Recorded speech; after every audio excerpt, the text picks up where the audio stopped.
Follow the Meaning looks cute and artsy, but its secret messages are actually more disturbing. Most horror games use ghosts to scare you, but Follow the Meaning uses, well, society. Despite being released nearly 2 years ago, its lore has almost zero coverage online. This point-and-click adventure is hiding some of the darkest lore I've ever seen, featuring a town divided by citizens, patients, secret creators, and side quests that just don't add up. While Follow the Meaning looks like a simple puzzle game, it's actually a dark commentary on the hospital system gone wrong. But even after the credits roll, some questions remain dangerously unanswered. So today, join me as I accept Dr. Susie's invite to uncover the 5 biggest mysteries that Detective Paul still hasn't solved. Before we dive deep into this game, let me give you a quick summary. The game follows Detective Paul Trilby into a town that has been divided into distinct groups: citizens, the patients, and the three-eyed.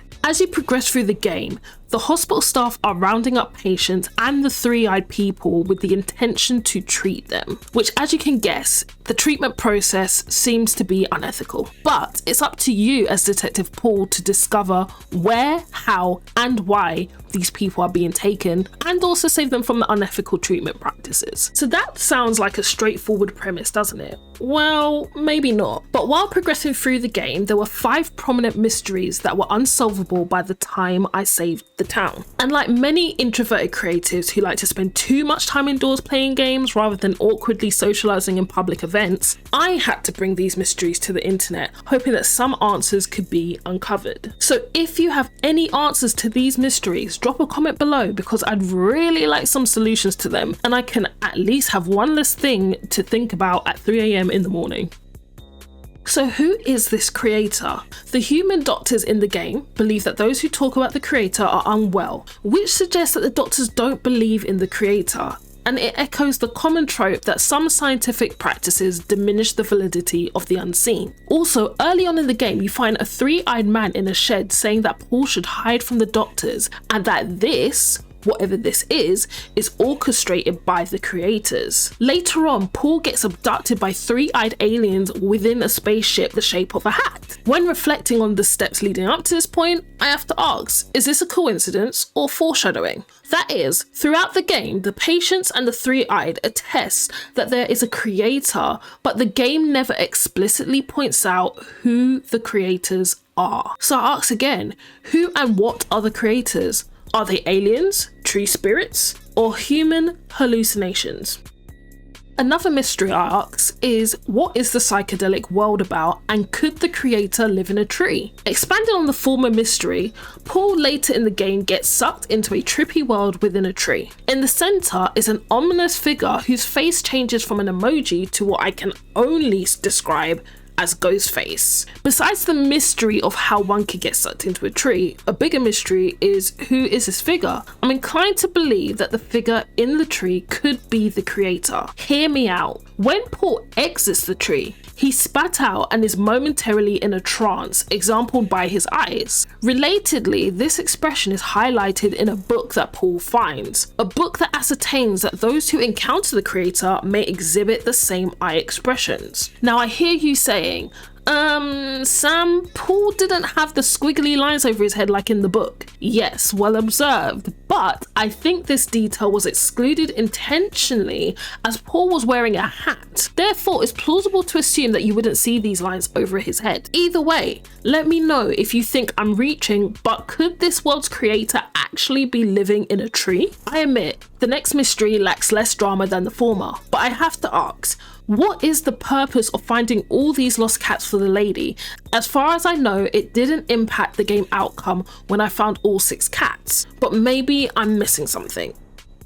This is one of the biggest mysteries that keeps me up at night. But throughout the game, we encounter a lady with red hair who seems unstable. And after defacing the side of the building, testifying to the existence of a creator, she is then taken to the hospital. Later, we find that Paul has a history with the woman prior to this encounter. Further, once we meet with the resistance and connect the suspect board, we identify her as a patient, but also connected to Paul. On the surface, we could assume that the connection is just social, but it would not be too far-fetched to suggest that the lady's fringe could cover her third eye, and thus her connection to Paul could be more than just a social one. Despite being a reoccurring character in the story, the game does not confirm whether she is a third eye person or not. However, while in the submarine, we also learned that the three-eyed have guides on how to disguise their third eye.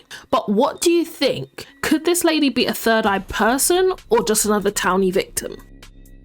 And last but not least, I have to ask, did Dr. Susie help save the town or just create a looping series of events? At first, I thought that Dr. Susie may have created a loop triggering the same series of town events to arise again, but after digging back through the game, I think I solved this mystery. According to the story, the treatment wipes patients' memories, which creates a new loop of the town events taking place. In support of this, we see the doctor's CCTV cam indicating that Paul has been in the same rescuing situation before. Similarly, the man under the tree in the hospital garden alludes to the fact that he has met Paul before, and this quest is not a new one, at least not for Paul. Therefore, I thought Susie placing Paul under the treatment machine would trigger another loop and not allow the town to exit from the matrix they appear to be trapped in. However, while the ending of the game doesn't explicitly confirm whether the town was saved, at least not in my view, I'm inclined to believe that it could have been saved. There are multiple instances that highlight essential components needed for the treatment to work. That is, it seems as though the vial of liquid